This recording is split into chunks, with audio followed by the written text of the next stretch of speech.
भगवान के कृपापूर्ण स्पर्श से उस ग्रह के सारे पाप ताप नष्ट हो गए। उसने भगवान की परिक्रमा करके उनके चरणों में प्रणाम किया और सबके देखते देखते अपने लोक की यात्रा की। गजेंद्र भी भगवान का स्पर्श प्राप्त होते ही अज्ञान के बंधन से मुक्त हो गया। उसे भगवान का ही रूप प्राप्त हो गया। वह पीताम्बरधारी एवं चतुर्भुज बन गया पार्षद की तरह। गजेंद्र पूर्व जन्म में द्रविड़ देश का पांड्यवंशी राजा था। उसका नाम था इंद्रद्युम्न। वह भगवान का एक श्रेष्ठ उपासक एवं अत्यंत यशस्वी था। एक बार राजा इंद्रद्युम्न राजपाट छोड़कर मलय पर्वत पर रहने लगे। उन्होंने जटाएं बढ़ा ली, तपस्वी का वेश धारण कर लिया। एक दिन स्नान के बाद पूजा के समय मन को एकाग्र करके एवं मौन व्रती होकर वे सर्वशक्तिमान भगवान की आराधना कर रहे थे।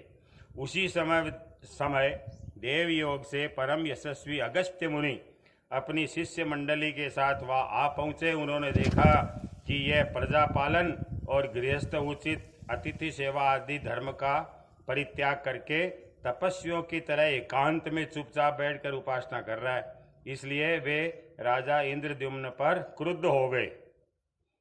उन्होंने राजा को ये शाप दिया कि इस राजा ने गुरुजनों से शिक्षा नहीं ग्रहण की है, अभिमानवश परोपकार से निवृत्त होकर मनमानी कर रहा है।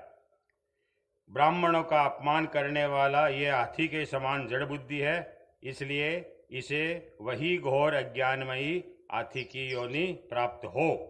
सुखदेव जी कहते हैं, परीक्षित, शाप एवं वरदान देने में असमर्थ अगस्त्य ऋषि इस प्रकार शाप देकर अपनी शिष्य मंडली के साथ वहां से चले गए। राजर्षि इंद्रद्युम्न ने यह समझकर संतोष किया कि यह मेरा प्रारब्ध ही था। इसके बाद आत्मा की विस्मृति करा देने वाली हाथी की योनि उन्हें प्राप्त हुई, परंतु भगवान की आराधना का ऐसा प्रभाव है कि हाथी होने पर भी उन्हें भगवान की स्मृति हो गई थी। भगवान श्री हरि ने इस प्रकार गजेंद्र का उद्धार करके उसे अपना पार्षद बना लिया। गंधर्व सिद्ध देवता उनकी इस लीला का गान करने लगे और वे पार्षद रूप गजेंद्र को साथ लेकर गरुड़ पर सवार होकर अपने अलौकिक धाम को विष्णु भगवान चले गए। कुरुवंश शिरोमणि परीक्षित, मैंने भगवान श्री कृष्ण की महिमा और गजेंद्र के उद्धार की कथा तुम्हें सुना दी। ये प्रसंग सुनने वालों के कलिमल और दुस्वप्न को मिटाने वाला एवं यश, उन्नति और स्वर्ग देने वाला है।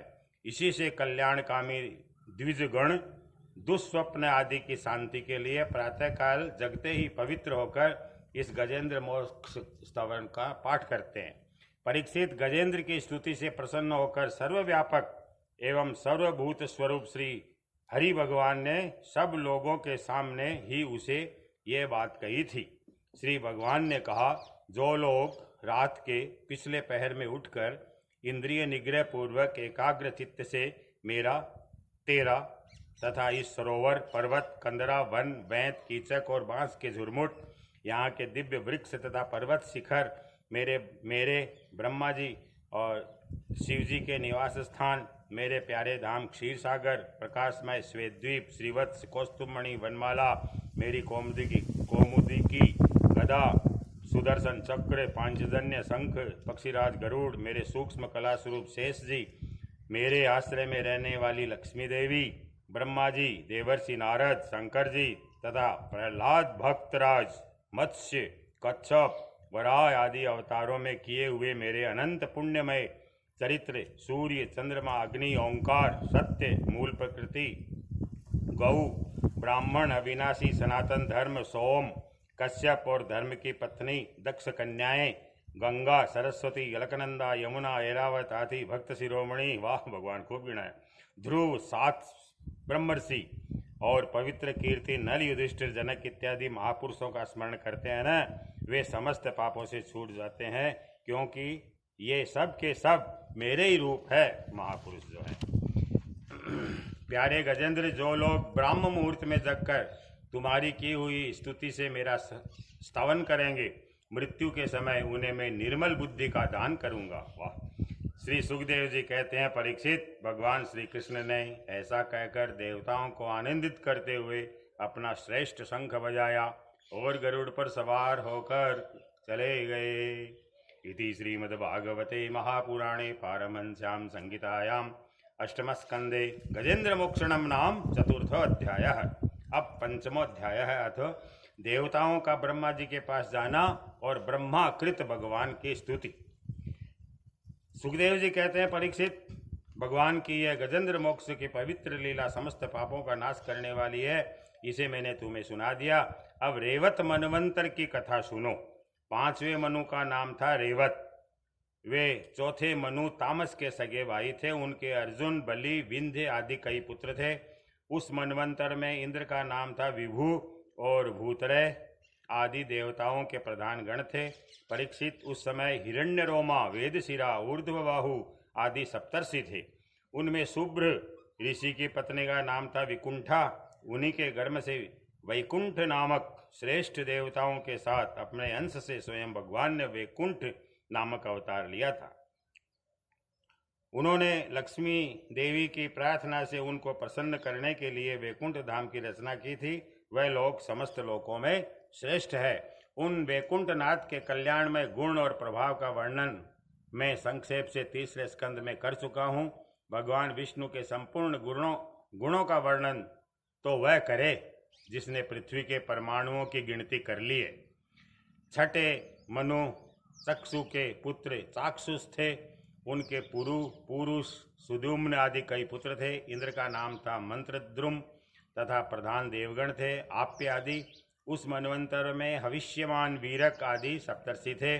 जगतपति भगवान ने उस समय भी वेराज की पत्नी संभूति के गर्भ से अजित नाम का अंश अवतार ग्रहण किया था। उन्होंने ही समुद्र मंथन करके देवताओं को अमृत पिलाया था तथा वे ही कच्छप रूप धारण करके मंदराचल की मथनी के आधार बन गए थे। चाक्षुष मनवंतर में हुआ था कच्छप अवतार। राजा परीक्षित ने पूछा, भगवान ने क्षीर सागर का मंथन कैसे किया? उन्होंने कच्छप रूप धारण करके किस कारण और किस उद्देश्य से मंदराचल को अपनी पीठ पर धारण किया? देवताओं को उस समय अमृत कैसे मिला? और भी कौन कौन सी वस्तुएं समुद्र से निकली? भगवान की ये लीला बड़ी अद्भुत है। आप कृपा करके अवश्य सुनाइए। आप भक्त वत्सल भगवान की महिमा का ज्यों ज्यों वर्णन करते हैं त्यों त्यों ही मेरा हृदय उसको और भी सुनने के लिए उत्सुक होता जा रहा है। अघाने का तो नाम ही नहीं लेता। क्यों न हो, बहुत दिनों से यह संसार की ज्वालाओं से जलता जो रहा है। सूत जी ने कहा, शौनक आदि ऋषियों, भगवान सुखदेव जी ने राजा परीक्षित के इस प्रश्न का अभिनंदन करते हुए भगवान की समुद्र मंथन लीला का वर्णन आरंभ किया। सुखदेव जी कहते हैं कि परीक्षित, जिस समय की बात है, यह बात है परीक्षित, जिस समय की यह बात है, उस समय असुरों ने अपने तीखे शस्त्रों से देवताओं को पराजित कर दिया था। उस युद्ध में बहुतों के तो प्राणों पर ही बन आई। वे रणभूमि में गिरकर फिर उठ न सके। दुर्वासा के शाप से तीनों लोक और स्वयं इंद्र भी श्रीहीन हो गए। यहाँ तक कि यज्ञ यागादि धर्म कर्मों का भी लोप हो गया था। यह सब दुर्दशा देखकर इंद्र, वरुण आदि देवताओं ने आपस में बहुत सोच विचारा, परंतु अपने विचारों से वे किसी निश्चय पर नहीं पहुँच सके। तब वे सब के सब सुमेरु के शिखर पर स्थित ब्रह्मा जी की सभा में गए और वहाँ उन लोगों ने बड़ी नम्रता से ब्रह्मा जी की सेवा में अपनी परिस्थिति का विस्तृत रूप से वर्णन किया, विस्तृत विवरण उपस्थित किया। ब्रह्मा जी ने स्वयं देखा आत्मज्ञान से कि इंद्र, वायु आदि देवता श्रीहीन एवं शक्तिहीन हो गए हैं। लोगों की परिस्थिति बड़ी विकट संकटग्रस्त हो गई है और असुर इसके विपरीत फल फूल रहे हैं। समर्थ ब्रह्मा जी ने अपना मन एकाग्र करके परम पुरुष भगवान का स्मरण किया। फिर थोड़ी देर रुककर प्रफुल्लित मुख से देवताओं को संबोधित करते हुए कहा कि देवताओं, मैं शंकर जी, तुम लोग असुर, दैत्य, मनुष्य, पशु पक्षी, वृक्ष और स्वेदज आदि समस्त प्राणी, जिनके विराट रूप के एक अत्यंत स्वल्पाति स्वल्प अंश से रचे गए हैं, हम लोग उन अविनाशी प्रभु की शरण ग्रहण करें। यद्यपि उनकी दृष्टि में न कोई वध का पात्र है और न रक्षा का। तो कितनी अद्भुत लीला है। भगवान की दृष्टि में न कोई वध का पात्र है और न रक्षा का। उनके लिए न तो कोई उपेक्षणीय है न कोई आदर का पात्र है। फिर भी सृष्टि, स्थिति और प्रलय के लिए समय समय पर वे रजोगुण, सत्वगुण और तमोगुण को स्वीकार किया करते हैं। उन्होंने इस समय प्राणियों के कल्याण के लिए सत्वगुण को स्वीकार कर रखा है, इसलिए यह जगत की स्थिति और रक्षा का अवसर है। अतः हम सब उन्हीं जगत गुरु परमात्मा की शरण ग्रहण करते हैं। वे देवताओं के प्रिय है और देवता उनके प्रिय है, इसलिए हम निज जनों का वे अवश्य ही कल्याण करेंगे। सुखदेव जी कहते हैं, परीक्षित, देवताओं से यह कहकर ब्रह्मा जी देवताओं को साथ लेकर के भगवान अजित के निज धाम वैकुंठ में गए। अजित का मतलब विष्णु भगवान का पर्यायवाची शब्द है। वह धाम तपोमयी प्रकृति से परे है। इन लोगों ने भगवान के स्वरूप और धाम के संबंध में पहले से ही बहुत कुछ सुन रखा था, परंतु वहां जाने पर उन लोगों को कुछ दिखाई नहीं पड़ा। चकचकंद होगा, आंखें काम नहीं करने लगी। इसलिए ब्रह्मा जी एकाग्र मन से वेदवाणी के द्वारा भगवान की स्तुति करने लगे। ब्रह्मा जी बोले, भगवान आप निर्विकार, सत्य, अनंत, आदि पुरुष, सबके हृदय में अंतर्यामी रूप से विराजमान, अखंड एवं अतर्क्य हैं। मन जहाँ जहाँ जाता है वहाँ वहाँ आप पहले से ही विद्यमान रहते हैं। वाणी आपका निरूपण नहीं कर सकती। आप समस्त देवताओं के आराधनीय और स्वयं प्रकाश है। हम सब आपके चरणों में नमस्कार करते हैं। आप प्राण, मन, बुद्धि और अहंकार के ज्ञाता हैं। इंद्रियां और उनके विषय दोनों ही आपके द्वारा प्रकाशित होते हैं। अज्ञान आपका स्पर्श नहीं कर सकता। प्रकृति के विकार, मरने जीने वाले शरीर से ही आप रहित है। जीव के दोनों पक्ष, अविद्या और विद्या, आप में बिल्कुल भी नहीं है। आप अविनाशी और सुख स्वरूप है। सत्य युग, त्रेता और द्वापर में तो आप प्रकट रूप से ही विराजमान रहते हैं। हम सब आपकी शरण ग्रहण करते हैं। यह शरीर जीव का एक मनोमय चक्र है। 10 इंद्रियां, 5 प्राण, ये 15 इसके अरे हैं। सत्व, रज, तम, ये 3 गुण इसकी नाभि है। पृथ्वी, जल, तेज, वायु, आकाश, मन, बुद्धि, अहंकार, ये 8 इसमें नेमी पहिए का घेरा है। स्वयं माया इसका संचालन करती है और ये बिजली से भी अधिक शीघ्रगामी है। मन इस चक्र के धुरे हैं। स्वयं परमात्मा वे ही एकमात्र सत्य है।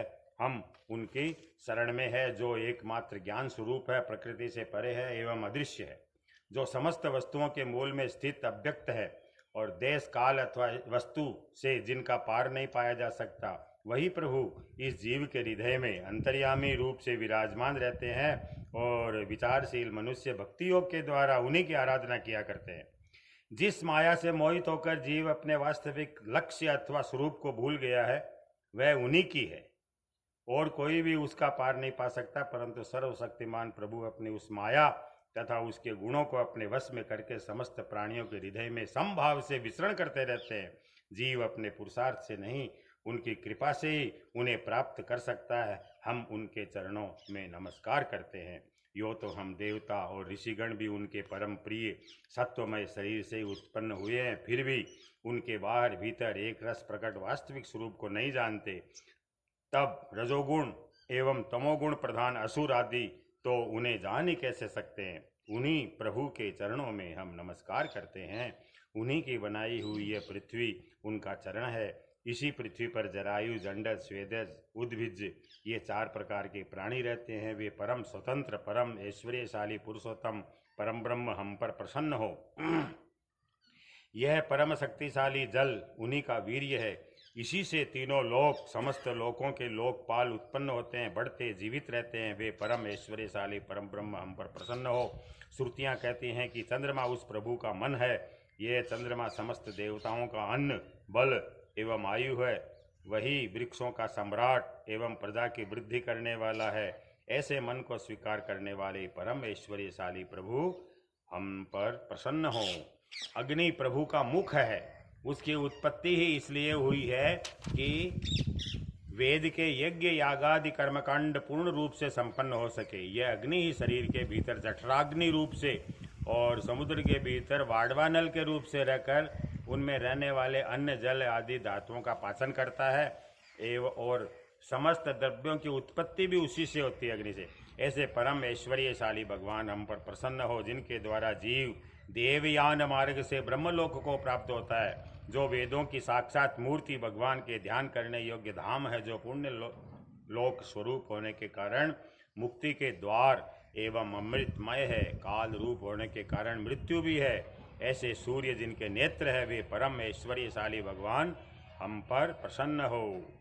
प्रभु के प्राण से ही चराचर का प्राण तथा उन्हें मानसिक शारीरिक इंद्रिय संबंधी बल देने वाला वायु प्रकट हुआ है।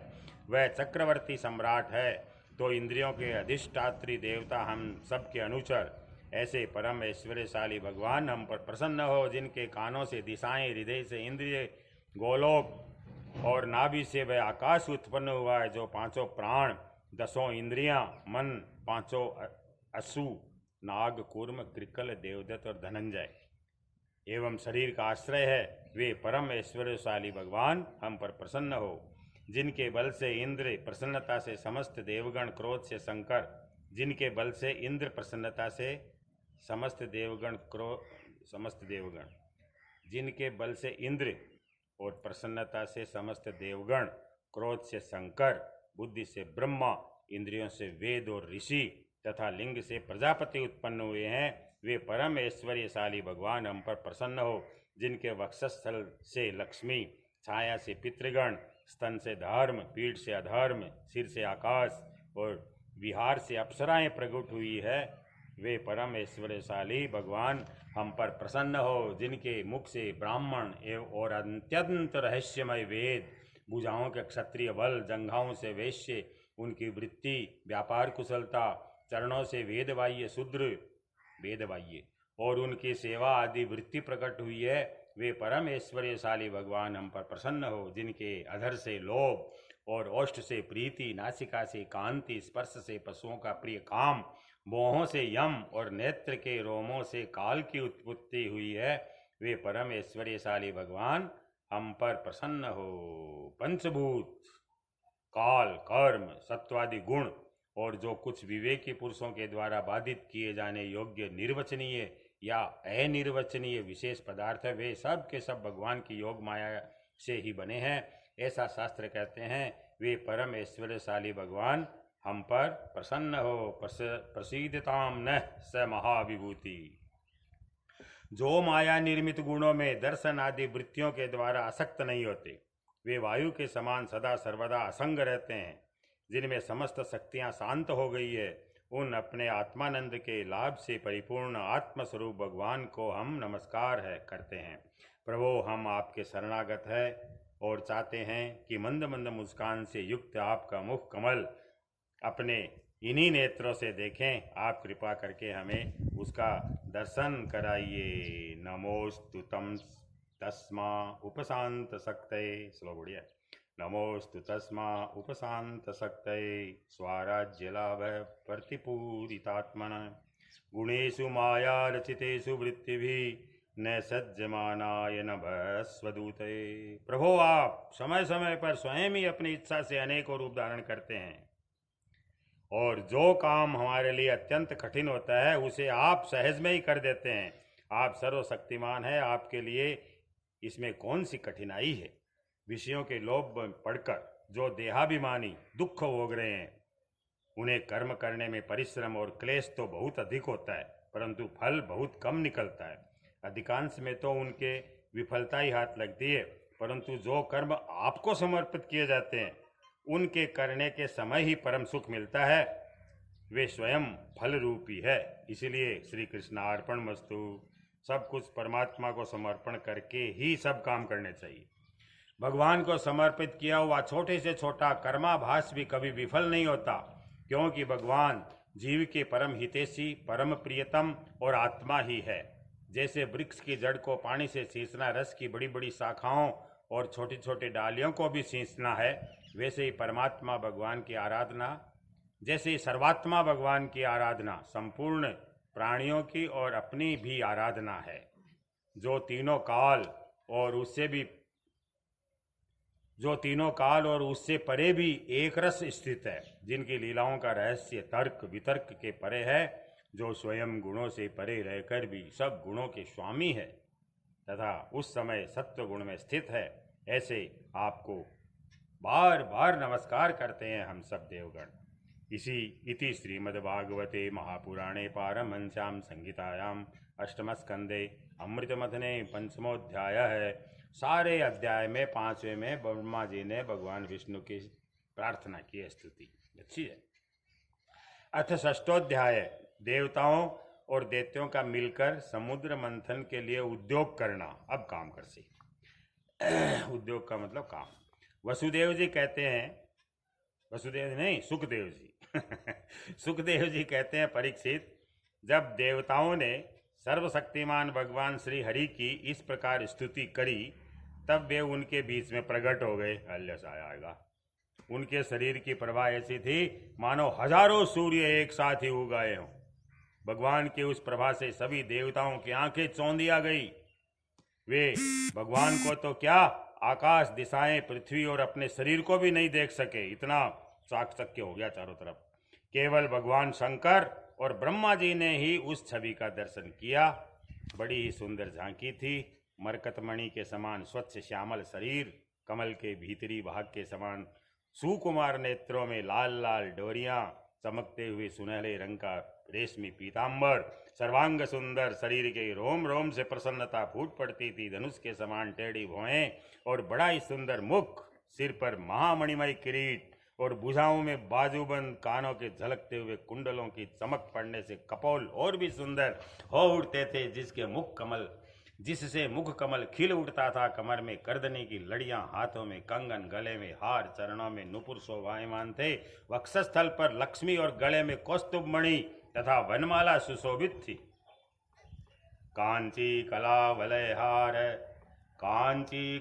वलयहार नूपुर शोभिताम कौस्तुभाभरणाम लक्ष्मीम विवृतिम वनमालिनीम। छंद दूसरा। भगवान के निज अस्त्र सुदर्शन चक्र आदि मूर्तिमान होकर उनकी सेवा कर रहे थे। मूर्तिमान ही आए थे सुदर्शन महाराज। सभी देवताओं ने पृथ्वी पर गिरकर साष्टांग प्रणाम किया। फिर सारे देवताओं को साथ लेकर के शंकर जी और ब्रह्मा जी परम पुरुष भगवान की स्तुति करने लगे। ब्रह्मा जी ने कहा, जो जन्म, स्थिति और प्रलय से कोई संबंध नहीं रखते, जो प्राकृत गुणों से रहित एवं मोक्ष स्वरूप परमानंद के महान समुद्र है, जो सूक्ष्म से भी सूक्ष्म है और जिनका स्वरूप अनंत है, उन परम ऐश्वर्यशाली प्रभु को हम सब बार बार प्रणाम करते हैं। महानुभावाय नमो नमस्ते। पुरुषोत्तम, अपना कल्याण चाहने वाले साधक वेदोक्त एवं पांचरात्र उक्त विधि से आपके इसी स्वरूप की उपासना करते हैं। चतुर्भुज वाली मुझे भी रचने वाले प्रभु, आपके इस विश्वमय स्वरूप में मुझे समस्त देवगणों के सहित 3 लोक दिखाई दे रहे हैं। आप में ही पहले यह जगत लीन था, मध्य में भी यह आप में स्थित है और अंत में भी यह पुनः आप में ही लीन हो जाएगा। आप स्वयं कार्य कारण से परे परम स्वतंत्र है। आप ही इस जगत के आदि, अंत और मध्य है। वैसे ही जैसे घड़े का आदि, मध्य और अंत मिट्टी है, आप अपने ही आश्रय रहने वाली अपनी माया से इस संसार की रचना करते हैं और इसमें फिर से प्रवेश करके अंतर्यामी के रूप में विराजमान होते हैं। इसीलिए विवेकी और शास्त्रज्ञ पुरुष बड़ी सावधानी से अपने मन को एकाग्र करके इन गुणों की, विषयों की भीड़ में भी आपके निर्गुण स्वरूप का ही साक्षात्कार करते हैं। जैसे मनुष्य युक्ति के द्वारा लकड़ी से आग, गौ से अमृत के समान दूध, पृथ्वी से अन्न तथा जल और व्यापार से अपनी आजीविका प्राप्त करते हैं, वैसे ही विवेकी पुरुष भी अपनी शुद्ध बुद्धि से भक्ति योग, ज्ञान योग आदि के द्वारा आपको इन विषयों में ही प्राप्त कर लेते हैं और अपनी अनुभूति के अनुसार आपका वर्णन भी करते हैं। कमलनाभ जिस प्रकार दावाग्नि से झुलसता हुआ हाथी गंगा जल में डुबकी लगाकर सुख और शांति का अनुभव करने लगता है, वैसे ही आपके आविर्भाव से हम लोग परम सुखी और शांत हो गए हैं। स्वामी, हम लोग बहुत दिनों से आपके दर्शनों के लिए अत्यंत लालायित हो रहे थे। आप ही हमारे बाहर और भीतर की आत्मा है। हम सब लोकपाल जिस उद्देश्य से आपके चरणों की शरण में आए हैं, उसे आप कृपा करके पूर्ण कीजिए। आप सबके साक्षी है, अतः इस विषय में हम लोग आपसे और क्या निवेदन करें। सबके साक्षी हो, जानते हो आप। प्रभो मैं शंकर जी, प्रभो मैं, ब्रह्मा जी कह रहे हैं, प्रभो मैं शंकर जी, अन्य देवता, ऋषि और दक्ष आदि प्रजापति सब के सब अग्नि से अलग हुई चिंगारी की तरह आपके ही अंश है और अपने को आपसे अलग मानते हैं। ऐसी स्थिति में प्रभो हम लोग समझ ही क्या सकते हैं। ब्राह्मण और देवताओं के कल्याण के लिए जो कुछ करना आवश्यक हो उसका आदेश आप ही दीजिए। आप वैसा स्वयं कर भी लीजिए। थारे कहने से मैं करा या नहीं, थे ही करोगा, मैं करांगा वो भी थे ही करोगा, मतलब आप वैसा कर भी लीजिए। सुखदेव जी कहते हैं ब्रह्मा आदि देवताओं ने इस प्रकार स्तुति करके अपनी सारी इंद्रियां रोक ली और सब बड़ी सावधानी के साथ साथ हाथ जोड़कर खड़े हो गए उनकी स्तुति सुनकर। और उसी प्रकार उनके हृदय की बात जानकर भगवान मेघ के समान गंभीर वाणी से बोले, जगाद जी मूत गंभीर आगिणा श्रद्धांजलि सन सर्व काम कारान। परीक्षित, समस्त देवताओं के तथा जगत के एकमात्र स्वामी भगवान अकेले ही उन सब का कार्य करने में समर्थ थे। फिर भी समुद्र मंथन आदि लीलाओं के द्वारा विहार करने की इच्छा से वे देवताओं को संबोधित करके इस प्रकार कहने लगे। श्री भगवान ने कहा, ब्रह्मा, शंकर और देवताओं, तुम लोग सावधान होकर मेरी सलाह सुनो। तुम्हारे कल्याण का यही उपाय है। इस समय असुरों पर काल की कृपा है। टाइम बाको है बार भाई, आराम कर रहे हैं, मौज कर रहे हैं देवों पर आक्रमण। इस समय असुरों पर काल की कृपा है, इसलिए जब तक तुम्हारे अभ्युदय और उन्नति का समय नहीं आता है तब तक तुम दैत्य और दानवों के पास जाकर उनसे संधि कर लो। देवताओं, कोई बड़ा कार्य करना हो तो शत्रुओं से भी मेल मिलाप कर लेना चाहिए। ये बात अवश्य है कि काम बन जाने पर उसके साथ सांप और चूहे वाला बर्ताव कर सकते हैं। तुम लोग बिना विलंब के अमृत निकालने का प्रयत्न करो। उसे पी लेने पर मरने वाला प्राणी भी अमर हो जाता है। पहले क्षीर सागर में सब प्रकार के घास, तिनके, लताएं और औषधियाँ डाल दो। फिर तुम लोग मंदराचल की मथनी और वासुकी नाग की नेति बनाकर मेरी सहायता से समुद्र मंथन करो। अब आलस्य और प्रमाद का समय नहीं है। देवताओं, विश्वास रखो। दैत्यों को तो मिलेगा केवल श्रम, क्लेश, परंतु फल मिलेगा तुम्हें लोगों को। देवताओं, असुर लोग तुमसे जो जो चाहे सब स्वीकार कर लो। हाथ शांति से सब काम बन जाते हैं। क्रोध करने से कुछ नहीं होता। पहले समुद्र से कालकूट विष निकलेगा, उससे डरना नहीं। और किसी भी वस्तु के लिए कभी भी लोभ नहीं करना। पहले तो किसी वस्तु की कामना ही नहीं करनी चाहिए, परंतु यदि कामना हो और वह पूरी न हो तो क्रोध नहीं करना कभी भी। ध्यान रखना इस बात का। सुखदेव जी कहते हैं, परीक्षित, देवताओं को ये आदेश देकर पुरुषोत्तम भगवान उनके बीच में ही अंतर्धान हो गए। वे सर्वशक्तिमान एवं परम स्वतंत्र जो ठहरे, उनकी लीला का रहस्य कौन समझे।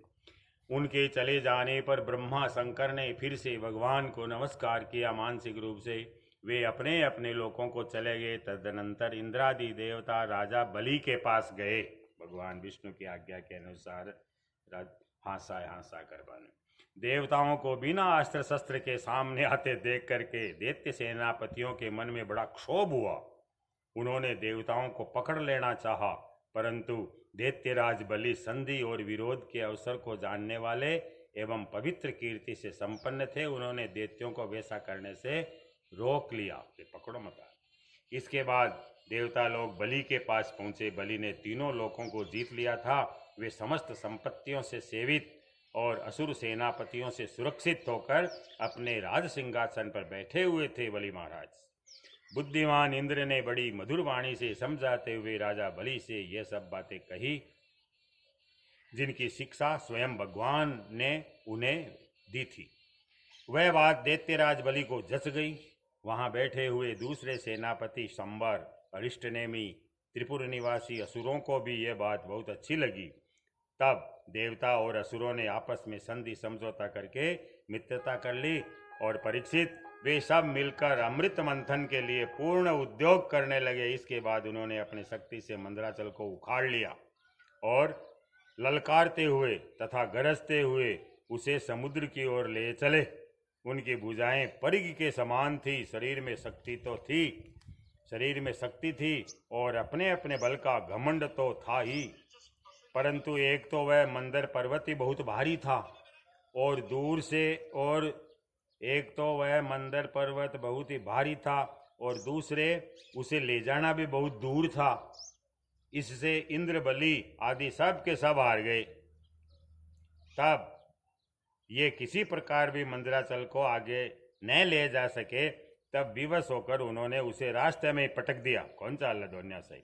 वह सोने का पर्वत मंदराचल बड़ा ही भारी था। गिरते समय उसने बहुत से देवता और दानवों को चकनाचूर कर डाला था। सोने को मंदराचल, उन देवता और असुरों के हाथ, कमर और कंधे टूट गए थे, मन भी टूट गया। उनका उत्साह भंग हुआ देख गरुड़ पर चढ़े हुए भगवान सहसा वहीं प्रकट हुए। विज्ञाय भगवान तत्र बभूव गरुड़ध्वज। उन्होंने देखा कि देवता और असुर पर्वत के गिरने से पिस गए हैं, अतः उन्होंने अपनी अमृतमयी दृष्टि से देवताओं को इस प्रकार जीवित कर दिया मानो उनके शरीर में बिल्कुल चोट ही न लगी हो। इसके बाद उन्होंने खेल ही खेल में एक हाथ से उस पर्वत को उठाकर गरुड़ पर रख लिया और स्वयं भी सवार हो गए। फिर देवता और असुरों के साथ उन्होंने समुद्र तट की यात्रा की। गिरिम चारोप्य गरुड़े, गिरि माने पर्वत को, आरोप्य माने रखकर, गरुड़े गरुड़ पर। गिरिम चारोप्य गरुड़े हस्ते नेके लीलया, एक हाथ से ही लीला से उठा लिया। गिरिम चारोप्य गरुड़े हस्ते नेके लीलया आरुह्य प्रेयावब्धिम सुरा सुरगणैवृतः। सुरों से असुरों से आवृत हुआ जो समुद्र तट था वहां पर चले गए। पक्षीराज गरुड़ ने समुद्र के तट पर पर्वत को उतार दिया। फिर भगवान के विदा करने पर गरुड़ जी वहां से चले गए। पक्षीराज गरुड़ ने समुद्र तट पर पर्वत को उतार दिया। ठीक है सर। इति श्रीमद्भागवते महापुराणे पारमहंस्यां संहितायां अष्टम स्कंदे अमृत मथने मंदराचल आनयनम नाम षष्ठोध्याय। मंदराचल को लाया, ई नाम को अध्याय है। तो अथ सप्तमोध्याय है समुद्र मंथन का आरंभ और भगवान शंकर का विषपान। सुखदेव जी कहते हैं, परीक्षित, देवता और असुरों ने नागराज वासुकी को ये वचन देकर कि समुद्र मंथन से प्राप्त होने वाले अमृत में तुम्हारा भी हिस्सा होगा, उन्हें भी सम्मिलित कर लिया, वासुकी को। इसके बाद उन लोगों ने वासुकी नाग को नेति के समान मंदराचल में लपेटकर भली भांति उद्यत होकर के बड़े उत्साह और आनंद से अमृत के लिए समुद्र मंथन प्रारंभ किया। उस समय पहले पहल अजित भगवान, जिसको कोई नहीं जीत सकता, वो भगवान अजित विष्णु, उस समय पहले पहल अजित भगवान वासुक के मुख की ओर लग गए, इसलिए देवता भी उधर ही आ जुटे। परंतु भगवान की यह चेष्टा दैत्य सेनापतियों को पसंद न आई। उन्होंने कहा कि पूंछ तो सांप का अशुभ अंग है, हम उसे नहीं पकड़ेंगे। हमने वेद शास्त्रों का विधि पूर्वक अध्ययन किया है, ऊंचे वंश में हमारा जन्म हुआ है और वीरता के बड़े बड़े काम हमने किए, हम देवताओं से किसी बात में कम नहीं है। यह कहकर वे दैत्य लोग चुपचाप एक और खड़े हो गए। उनकी यह मनोवृत्ति देखकर भगवान ने मुस्कुराकर वासुकी का मुंह छोड़ दिया और देवताओं के साथ उन्होंने पूंछ पकड़ ली। इस प्रकार अपना अपना स्थान निश्चित करके देवता और असुर अमृत प्राप्ति के लिए पूरी तैयारी से समुद्र मंथन करने लगे। परीक्षित, जब समुद्र मंथन होने लगा तब बड़े बड़े बलवान देवता और असुरों के पकड़े रहने पर भी अपने भार की अधिकता और नीचे कोई आधार न होने के कारण मंदराचल समुद्र में डूबने लगा। इस प्रकार अत्यंत बलवान देव के द्वारा, देव विधाता, अपना सब किया कराया मिट्टी में मिलते देख उनका मन टूट गया। सबके मुंह पर उदासी छा गई, कोने भी ले जाए। उस समय भगवान ने देखा कि यह तो विघ्नराज की करतूत है, भगवान गणेश इसलिए उन्होंने उसके निवारण का उपाय सोचकर अत्यंत विशाल एवं विचित्र कच्छप का रूप धारण किया और समुद्र के जल में प्रवेश करके मंदराचल को ऊपर उठा लिया। भगवान की शक्ति अनंत है, वे सत्य संकल्प है, उनके लिए यह कौन सी बड़ी बात थी। देवता और असुरों ने देखा कि मंदराचल तो ऊपर उठाया है, तब वे फिर से समुद्र मंथन के लिए उठ खड़े हुए। उस समय भगवान ने जम्बू द्वीप के समान 1,00,000 योजन फैली हुई अपनी पीठ पर मंदराचल को धारण कर रखा था। एक लाख ही वो जो पीठ थी, समुद्र इतना बड़ा कछुआ बन गया। परीक्षित, जब बड़े बड़े देवता और असुरों ने अपने बाहुबल से मंदराचल को प्रेरित किया, तब भगवान की पीठ पर घूमने लगा। अत्यंत शक्तिशाली आदि कच्छप भगवान को उस पर्वत का चक्कर लगाना ऐसा जान पड़ता था मानो कोई उनकी पीठ खुजला रहा हो। साथ ही समुद्र मंथन संपन्न करने के लिए भगवान ने असुरों में उनकी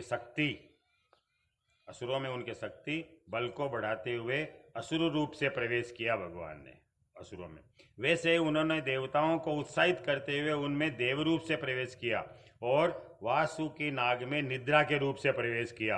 वासुकी ने तो नींद आगी भी न झाड़े रैया को नहीं आई, सोगो और भी ने बिलोबो किया। इधर पर्वत के ऊपर दूसरे पर्वत के समान बनकर सहस्त्रबाहु भगवान अपने हाथों से उसे दबाकर स्थित हो गए। उस समय आकाश में ब्रह्मा, शंकर, इंद्र आदि उनकी स्तुति और उनके ऊपर पुष्पों की वर्षा करने लगे। इस प्रकार भगवान ने पर्वत के ऊपर उसको दबा रखने वाले के रूप में, नीचे उसके आधार कच्छप के रूप में, देवताओं और असुरों के शरीर में उनकी शक्ति के रूप में, पर्वत में दृढ़ता के रूप में और नेति बने हुए वासुकी नाग में निद्रा के रूप में, जिससे उसे कष्ट न हो, प्रवेश करके सब ओर से सबको शक्ति संपन्न कर दिया। सब वासुदेवमय अनंतमय हो गए। देवता, राक्षस, वासुकी, कच्छप, सब मंदराचल। अब वे अपने बल के मद से उन्मत्त होकर मंदराचल के द्वारा बड़े वेग से समुद्र मंथन करने लगे। उस समय समुद्र और उसमें रहने वाले मगर, मछली आदि जीव क्षुब्ध हो गए। नागराज वासुकी के हजारों कठोर नेत्र, मुख और श्वासों से विष की आग निकलने लगी। उनके धुएं से पोलोम, काले, बलि, इलवल आदि असुर निस्तेज हो गए। उस समय सब घायल हो गया फुंफकार से ही। उस समय वे ऐसे जान पड़ते थे मानो दावानल से झुलसे हुए सांखू के पेड़ खड़े हो। राक्षस लोग, देवता भी उससे न बच सके।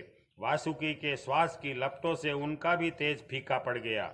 वस्त्र, माला, कवच, मुख धूमिल हो गए। उनकी यह दशा देखकर भगवान की प्रेरणा से बादल देवताओं के ऊपर वर्षा करने लगे एवं वायु समुद्र की तरंगों का स्पर्श करके शीतलता और सुगंधि का संचार करने लगी। इस प्रकार देवता और असुरों के समुद्र मंथन करने पर भी जब अमृत न निकला, तब स्वयं अजित भगवान समुद्र मंथन करने लगे। वह भी लाग गया।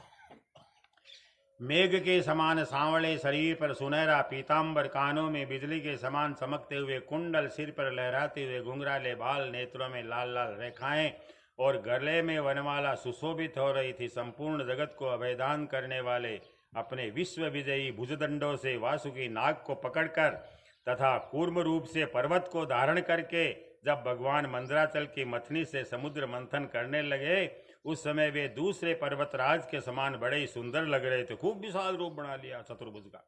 जब अजित भगवान ने इस प्रकार समुद्र मंथन किया, तब समुद्र में बड़ी खलबली मच गई। मछली, मगर, सांप और कछुए भयभीत होकर ऊपर आ गए और इधर उधर भागने लगे। तिमिल, तिमिंगल आदि मत्स्य, बड़े बड़े मछले, समुद्री हाथी और ग्राह व्याकुल हो गए। उसी समय पहले पहल हलाहल नाम का अत्यंत उग्र विष निकला। जय निकलो भी को नाम है हलाल। वह अत्यंत उग्र विष दशा विदिशाओं में ऊपर नीचे सर्वत्र उड़ने लगा और फैलने लगा। वह असह्य विष से बचने का इस असह्य विष से बचने का कोई उपाय तो था नहीं। भयभीत होकर संपूर्ण प्रजा और प्रजापति किसी के द्वारा त्राण न मिलने पर भगवान सदा शिव की शरण में गए। श्री कृष्ण गोविंद हरे मुरारी, हे नाथ नारायण वासुदेव। श्री कृष्ण गोविंद हरे मुरारी, हे नाथ नारायण वासुदेव।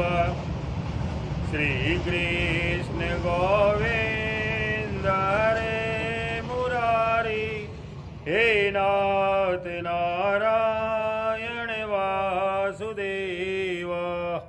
भगवान सदाशिव की शरण में गए। सदाशिव गए हमेशा कल्याण कर वाला।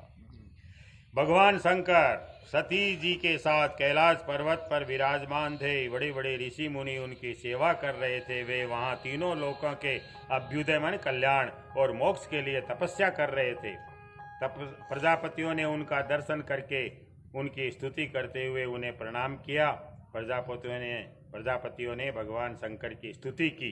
देवताओं के आराध्य देव महादेव, देवताओं के आराध्य देव महादेव, आप समस्त प्राणियों के आत्मा और उनके जीवन दाता हैं। हम लोग आपकी शरण में आए हैं। त्रिलोकी को भस्म करने वाले इस उग्र विष से आप हमारी रक्षा कीजिए प्रभु।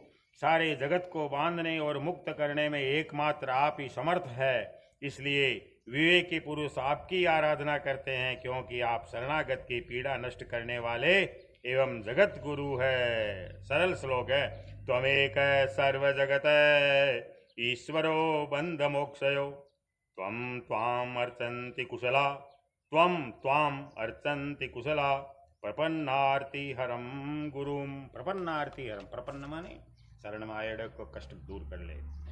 प्रभो आपकी गुणमयी शक्ति से इस जगत की सृष्टि स्थिति प्रलय करने के लिए आप अनंत एक रस होने पर भी ब्रह्मा विष्णु शिव आदि नाम धारण कर लेते हैं। आप स्वयं प्रकाश है। इसका कारण यह है कि आप परम रहस्यमय ब्रह्म तत्व है। जितने भी देवता मनुष्य पशु पक्षी आदि सत तथा असत चराचर प्राणी है, उनको जीवन दान देने वाले आप ही है। आपके अतिरिक्त सृष्टि भी और कुछ नहीं है, क्योंकि आप आत्मा है। अनेक शक्तियों के द्वारा आप ही जगत रूप में प्रतीत हो रहे हैं, क्योंकि आप ईश्वर है, सर्व समर्थ है। समस्त वेद आपसे ही प्रकट हुए हैं, इसलिए आप समस्त ज्ञानों के मूल स्रोत स्वतः सिद्ध ज्ञान है। आप ही जगत के आदि कारण महत्त्व और त्रिविध अहंकार है, एवं आप ही प्राण इंद्रिय पंचमहाभूत तथा शब्दादि विषयों के भिन्न भिन्न स्वभाव उनके मूल कारण है। आप स्वयं ही प्राणियों की वृद्धि और ह्रास करने वाले काल हैं, उनका कल्याण करने वाले यज्ञ हैं, एवं सत्य और मधुर वाणी भी आप ही है। धर्म भी आपका ही स्वरूप है। आप ही ए उ मैं इन तीनों अक्षरों से युक्त प्रणव है, अथवा त्रिगुणात्मिका प्रकृति है, ऐसा वेदवादी महात्मा कहते हैं। सर्व वेद स्वरूप अग्नि आपका मुख है। तीनों लोकों के अभ्युदय करने वाले शंकर, यह पृथ्वी आपका चरण कमल है। आप अखिल देव स्वरूप है। यह काल आपकी गति है, दिशाएं कान है और वरुण रसनेन्द्रिय है। आपका नहीं आकाश नाभि है, आपकी वायु श्वास है, सूर्य नेत्र है और जल वीर्य है। आपका अहंकार ऊंचे नीचे सभी जीवों का आश्रय है। चंद्रमा मन है और प्रभु स्वर्ग आपका सिर है। वेद स्वरूप भगवान समुद्र आपकी कोख है। समुद्र नहीं पर्वत अड्डियां है। सब प्रकार की औषधियां और घास आपके रोम है। गायत्री आदि छंद आपकी सातों धातुएं हैं और सभी प्रकार के धर्म आपके हृदय हैं। सब धर्म भगवान शंकर का हृदय है। स्वामीन सद्योजात, जल्दी से उड़ने लगा। स्वामीन सद्योजातादि 5 उपनिषद ही आपके तत्पुरुष अघोर सद्योजात वामदेव ईशान नामक 5 मुख है। 51 55 बोले न नाम है मगर उनकी पदच्छेद से 38 कलात्मक मंत्र निकले। उन्हीं के पदच्छेद से 38 कलात्मक मंत्र निकले। आप सब समस्त प्रपंच से उपरत होकर अपने स्वरूप में स्थित हो जाते हैं। तब उसी स्थिति का नाम होता है शिव। शिव की परिभाषा बहुत बढ़िया दी है। वास्तव में वही स्वयं प्रकाश परमार्थ तत्व है। अधर्म की दंभ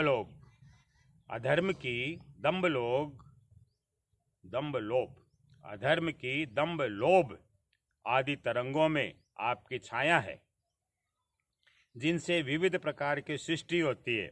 वे सत्व रज और तम आपके 3 नेत्र है। प्रभो गायत्री आदि छंद रूप सनातन वेद ही आपका विचार है, क्योंकि आप ही सांख्य आदि समस्त शास्त्रों के रूप में स्थित है और उनके कर्ता भी है।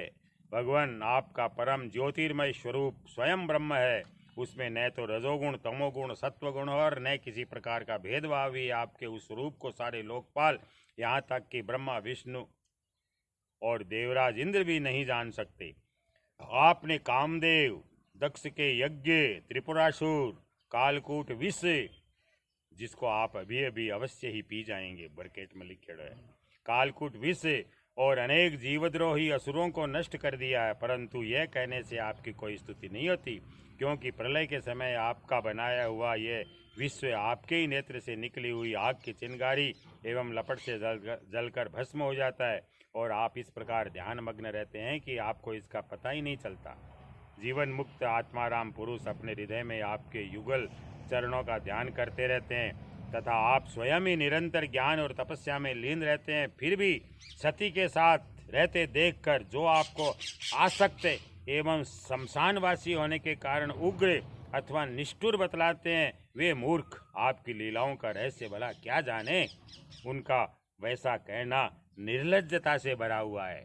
इस कार्य और कारण रूप जगत से परे माया है और माया से भी अत्यंत परे प्रभु आप है। इसलिए प्रभु आपके अनंत स्वरूप का साक्षात ज्ञान प्राप्त करने में सहसा ब्रह्मा आदि भी समर्थ नहीं होते, फिर स्तुति तो कर ही कैसे सकते हैं। ऐसी अवस्था में उनके पुत्रों के पुत्र हम लोग कह ही क्या सकते हैं। फिर भी अपनी शक्ति के अनुसार हमने आपका कुछ गुणगान किया है। हम लोग तो केवल आपके इसी लीला विहारी रूप को देख रहे हैं, आपके परम स्वरूप को हम नहीं जानते। महेश्वर, यद्यपि आपकी लीलाएं अव्यक्त है, फिर भी संसार का कल्याण करने के लिए आप व्यक्त रूप से भी रहते हैं। सुखदेव जी कहते हैं, परीक्षित, प्रजा का यह संकट देखकर समस्त प्राणियों के अकारण बंधु देवादिदेव भगवान शंकर के हृदय में कृपावश बड़ी व्यथा हुई। उन्होंने अपनी प्रिया सती से यह बात कही। शिव जी ने कहा, देवी, ये बड़ी खेद की बात है। देखो तो सही, समुद्र मंथन से निकले हुए कालकूट विष के कारण प्रजा पर कितना बड़ा भारी दुख आ पड़ा है। ये बेचारे किसी प्रकार अपने प्राणों की रक्षा करना चाहते हैं। इस समय मेरा यह कर्तव्य है कि मैं इन्हें निर्भय कर दूं। जिनके पास शक्ति सामर्थ्य है, उनके जीवन की सफलता इसी में है कि वे दीन दुखियों की रक्षा करें। भगवान भी हैं, सचापन भी हैं सोचना चाहिए। सज्जन पुरुष अपने क्षणभंगुर प्राणों की बलि देकर भी दूसरे प्राणियों के प्राण की रक्षा करते हैं। कल्याणी, अपने ही मोह की माया में फंसकर संसार के प्राणी मोहित हो रहे हैं और एक दूसरे से बैर की गांठ बांधे बैठे हैं। उनके ऊपर जो कृपा करता है उस पर सर्वात्मा भगवान श्री शंकर श्री कृष्ण प्रसन्न होते हैं, और जब भगवान प्रसन्न हो जाते हैं तब चराचर जगत के साथ मैं भी प्रसन्न हो जाता हूँ। इसलिए अभी अभी मैं इस विष को भक्षण करता हूँ, जिससे मेरी प्रजा का कल्याण हो। तस्माद इदम गरम भुंजे प्रजानाम स्वस्तिरस्तु में। गरमनी जहर। श्री सुखदेव जी कहते हैं, विश्व के जीवन दाता भगवान शंकर इस प्रकार सती देवी से प्रस्ताव करके उस विष को खाने के लिए तैयार हो गए। देवी तो उनका प्रभाव जानती थी। उन्होंने हृदय से इस बात का अनुमोदन किया। भगवान शंकर बड़े कृपालु हैं, उन्हीं की शक्ति से समस्त प्राणी जीवित रहते हैं। सुखदेव जी कह रहे हैं, उन्होंने इस तीक्ष्ण हलाल विष को अपनी हथेली पर उठाया और भक्षण कर गए। ततः करतलीकृत्य, करतली मानी हथेली, ततः करतलीकृत्य व्यापी हाला हलम विषम अभक्षयन महादेव कृपया भूत भावन। अभक्षयन खागा भूत भावन भगवान उसको। ततः करतलीकृत्य व्यापी हाला हलम विषम अभक्षयन महादेव कृपया भूत भावन। वह विष जल का पाप मल था। उसने शंकर जी पर भी अपना प्रभाव प्रकट कर दिया। उससे उनका कंठ नीला पड़ गया। पाप देखो, पाप बताए बिना भगवान जल को, तो पाप प्रभावित करता ही है। शंकर जी को प्रभावित कर दिया, नीला हो गया, कंठ नीला पड़ गया। परंतु वह तो प्रजा का कल्याण करने वाले भगवान शंकर के लिए भूषण रूप हो गया, अलंकार हो गया नीलकंठ। परोपकारी सज्जन प्राय प्रजा का दुख टालने के लिए स्वयं दुख झेला ही करते हैं, परंतु यह दुख नहीं है, यह तो सबके हृदय में विराजमान भगवान की परम आराधना है। देवादिदेव भगवान शंकर सबकी कामना पूर्ण करने वाले हैं। उनका ये कल्याणकारी अद्भुत कर्म सुनकर संपूर्ण प्रजा, दक्ष कन्या, सती, ब्रह्मा जी, स्वयं विष्णु भगवान भी उनके प्रशंसा करने लगे। जिस समय भगवान शंकर विष पान कर रहे थे उस समय उनके हाथ से थोड़ा सा विष टपक पड़ा था। उसे बिच्छू, सांप तथा अन्य विषैले जीवों ने एवं विषैली औषधियों ने ग्रहण कर लिया। औषधियां भी विषैली होती, जिसको खाते ही मर जाता है। इति श्रीमद्भागवते महापुराणे पारमहंस्यां संहितायाम् अष्टमस्कन्धे अमृतमथने नाम सप्तमोऽध्यायः। अथ अष्टमोऽध्यायः समुद्र से अमृत का प्रकट होना और भगवान का मोहिनी अवतार ग्रहण करना। सुखदेव जी कहते हैं, इस प्रकार जब भगवान शंकर ने विष पी लिया तब देवता और असुरों को बड़ी प्रसन्नता हुई। वे फिर नए उत्साह से समुद्र मंथने लगे। तब समुद्र से कामधेनु निकली। वह अग्निहोत्र की सामग्री उत्पन्न करने वाली थी। अग्निहोत्र मतलब दूध, दही, घी इत्यादि, गाय से ही हुआ अग्निहोत्र। वह अग्निहोत्र की सामग्री उत्पन्न करने वाली थी, इसलिए ब्रह्मलोक तक पहुंचाने वाले यज्ञ के लिए उपयोगी पवित्र घी, दूध आदि प्राप्त करने के लिए ब्रह्मवादी ऋषियों ने उसे ग्रहण किया। उसके बाद उच्चैश्रवा नाम का घोड़ा निकला। वह चंद्रमा के समान श्वेत वर्ण का था। बलि ने उसे लेने की इच्छा प्रकट की। इंद्र ने उसे नहीं चाहा क्योंकि भगवान ने उन्हें पहले से ही सिखा रखा था। बोले वो तो लिब्बा दे। तदनंतर ऐरावत नाम का श्रेष्ठ हाथी निकला। उसके बड़े बड़े 4 दांत थे जो उज्जवल वर्ण कैलाश की शोभा को भी मात करते थे। तत्पश्चात कौस्तुभ नामक पद्मराग मणि समुद्र से निकली। उस मणि को अपने हृदय पर धारण करने के लिए अजित भगवान ने लेना चाहा। परीक्षित, इसके बाद स्वर्गलोक की शोभा बढ़ाने वाला कल्प वृक्ष निकला। वह याचकों की इच्छाएं उनकी इच्छित वस्तु देखकर वैसे ही पूर्ण करता रहता है जैसे पृथ्वी पर तुम सबकी इच्छाएं पूर्ण करते हो। राजा लोग जनता की इच्छा पूरी करें, यह कल्प वृक्ष सबकी करे। तत्पश्चात अप्सराएं प्रकट हुई। वे सुंदर वस्त्रों से सुसज्जित एवं गले में स्वर्ण हार पहने हुई थी। वे अपनी मनोहर चाल और विलास भरी चितवन से देवताओं को सुख पहुंचाने वाली हुई। इसके बाद शोभा की मूर्ति स्वयं भगवती लक्ष्मी देवी प्रकट हुई। वे भगवान की नित्य शक्ति है। उनकी बिजली के समान चमकीली छटा से दिशाएं जगमगा उठी। उनके सौंदर्य, औदार्य, यौवन, रूप, रंग और महिमा से सबका चित्त खिंच गया। देवता, असुर, मनुष्य सभी ने चाहा कि ये हमें मिल जाए। आज भी चाहते हैं लक्ष्मी हमें मिल जाए, पीस आ जाए थोड़ा। स्वयं इंद्र अपने हाथों उनके बैठने के लिए बड़ा विचित्र आसन ले आए। श्रेष्ठ नदियों ने मूर्तिमान होकर उनके अभिषेक के लिए सोने के घड़ों में भर भर कर पवित्र जल ला दिया। पृथ्वी ने अभिषेक के लिए योग्य सब औषधियां जुटा दी। गौओं ने पंचगव्य और वसंत ऋतु ने चैत्र वैशाख में होने वाले सब फल फूल उपस्थित कर दिए वसंत ने। इन सामग्रियों से ऋषियों ने विधि पूर्वक उनका अभिषेक संपन्न किया लक्ष्मी जी का, और गंधर्वों ने मंगलमय संगीत की तान छेड़ दी। नर्तकियां नाच नाच कर गाने लगी। बादल सहदेह होकर, बादल भी रूप बना लिया देवताओं को सो। बादल सहदेह होकर मृदंग, डमरू, ढोल, नगारे, नरसिंगे, शंख, वेणु, वीणा आदि जोर जोर से बजाने लगे। तब भगवती लक्ष्मी देवी हाथ में कमल लेकर सिंहासन पर विराजमान हो गई। दिग्गजों ने जल से भरे कलशों से उनका स्नान कराया। उस समय ब्राह्मण गण वेद मंत्रों का पाठ कर रहे थे। समुद्र ने पीले रेशमी वस्त्र उनको पहनने के लिए दिए। वरुण ने ऐसी वैजयंती माला समर्पित की जिसकी मधुमय सुगंध से भौरे मतवाले हो रहे थे। प्रजापति विश्वकर्मा ने भांति भांति के गहने, सरस्वती ने मोतियों का हार, ब्रह्मा जी ने कमल और नागों ने 2 कुंडल समर्पित किए लक्ष्मी जी को। इसके बाद लक्ष्मी जी ब्राह्मणों के स्वस्तियन पाठ कर चुकने पर अपने हाथों में कमल की माला लेकर उसे सर्वगुण संपन्न पुरुष के गले में डालने चली।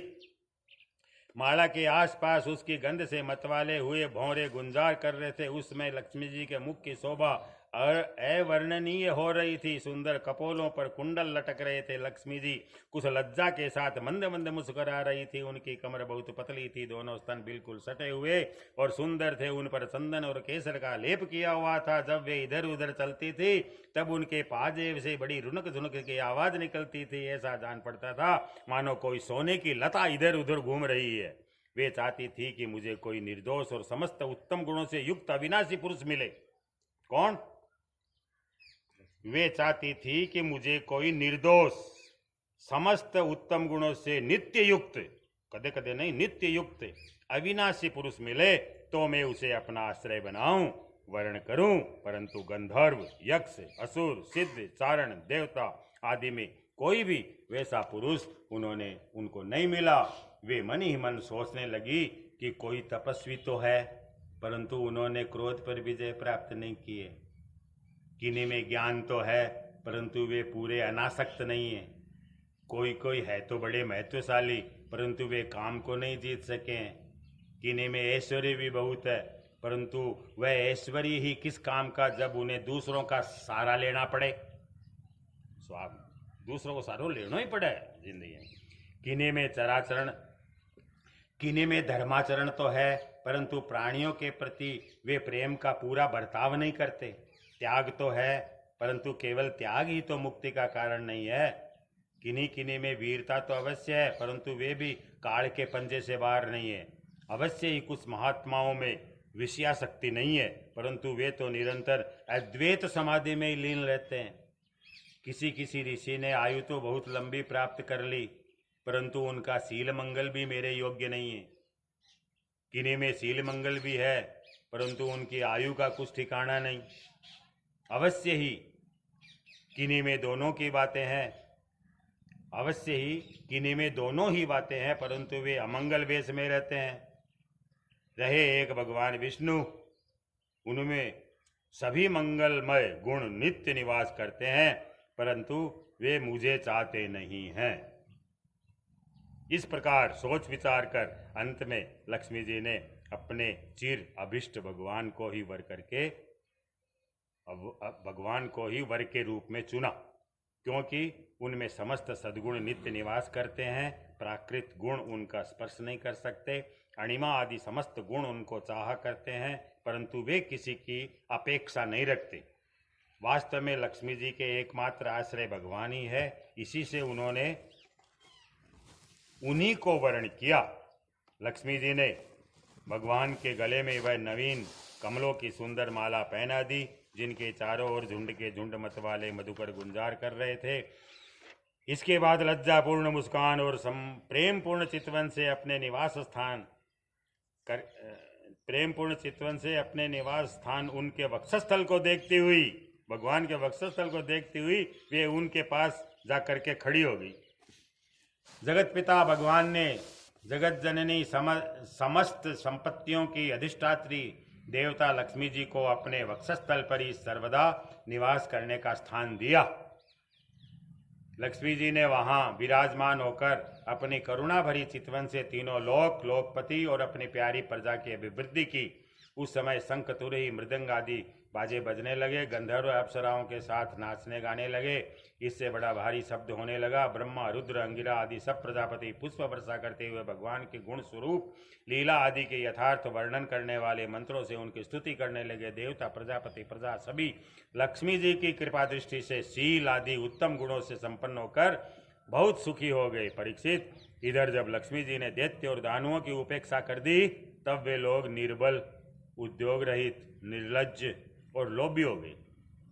लक्ष्मी जी उपेक्षा कर। इसके बाद समुद्र मंथन करने पर कमल नयनी कन्या के रूप में वारुणी देवी प्रकट हुई। वारुणी निकली शराब, मदिरा दसवें में। भगवान की अनुमति से दैत्यों ने उसे ले लिया। तदनंतर महाराज देवता और असुरों ने अमृत की इच्छा से जब और भी समुद्र का मंथन किया, तब उसमें से एक अत्यंत अलौकिक पुरुष प्रकट हुआ। उसकी भुजाएं लंबी एवं मोटी थी, उसका गला शंख के समान उतार चढ़ाव वाला था और आंखों में लालिमा थी। शंकर शरीर का शरीर का रंग बड़ा सुंदर सांवला सांवला था, गले में माला, अंग अंग सब प्रकार के आभूषणों से सुसज्जित, शरीर पर पीतांबर, कानों में चमकीले मणियों के कुंडल, चौड़ी छाती, तरुण अवस्था, सिंह के समान पराक्रम, अनुपम सौंदर्य, चिकने और घुंघराले बाल लहराते हुए उस पुरुष की छवि बड़ी अनोखी थी। उसके हाथों में कंगन, अमृत से भरा हुआ कलश था। वह साक्षात विष्णु भगवान के अंशांश अवतार थे। वे ही आयुर्वेद के प्रवर्तक और यज्ञ भोक्ता धन्वंतरी के नाम से सुप्रसिद्ध हुए। जब दैत्यों की दृष्टि उन पर तथा उनके हाथ में अमृत से भरे हुए कलश पर पड़ी, तब उन्होंने शीघ्रता से बलात् उस अमृत के कलश को छीन लिया। वे तो पहले से ही इस ताक में थे कि किसी तरह समुद्र से निकली हुई सभी वस्तुएं हमें मिल जाए। जब असुर उस अमृत से भरे कलश को छीन ले गए, तब देवताओं का मन विषाद से भर गया। अब वे भगवान की शरण में आए। लेगा वे तो क्यों उनकी दीन दशा देखकर भगवान ऐसे नहीं है, उनकी दीन दशा देखकर भक्तवांछा कल्पतरु लिखा है यहाँ पर, भक्तवांछा कल्पतरु, भक्त की इच्छा के अनुसार ही भिन्न फल देवाड़ा भगवान। उनकी दीन दशा देखकर भक्तवांछा कल्पतरु भगवान ने कहा, देवताओं तुम लोग खेद मत करो, मैं अपनी माया से उनमें आपसी फूट डालकर अभी तुम्हारा काम बना देता हूं। परीक्षित, अमृत लोलुप दैत्यों में उसके लिए आपस में झगड़ा खड़ा हो गया। सभी कहने लगे, पहले मैं पीऊंगा, पहले मैं, तुम नहीं, मैं करने लगे।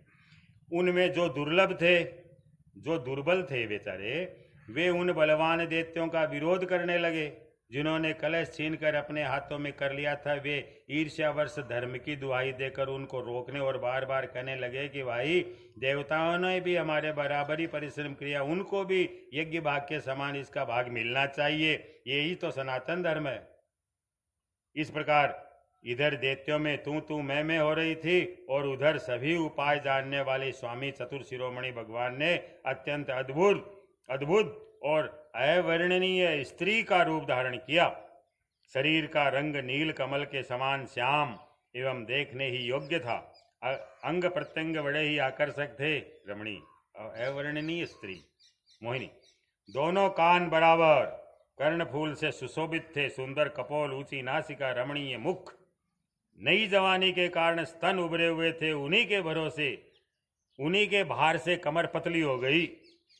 मुख से निकलती हुई सुगंध के प्रेम से गुनगुनाते हुए भौरे उन पर टूट पड़ते थे, जिससे नेत्रों में कुछ घबराहट का सा भाव आ जाता था। अपने लंबे केश पासों में उन्होंने खिले हुए बेल के पुष्पों की माला गूंथ रखी थी। सुंदर गले में कंठ के आभूषण और सुंदर भुजाओं में बाजूबंद सुशोभित थे। उनके चरणों के नुपुर मधुर ध्वनि से रुन कर रहे थे। स्वच्छ साड़ी से ढके हुए नितंबी द्वीप पर शोभायमान करधनी अपनी अनूठी छटा छिटका रही थी।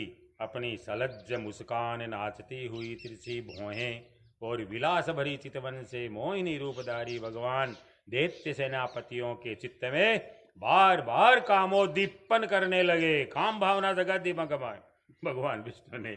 इति श्रीमद्भागवते महापुराणे पारमहंस्यां संहितायां अष्टम स्कंधे भगवन माया उपलंबनम नाम अष्टमोध्याय है।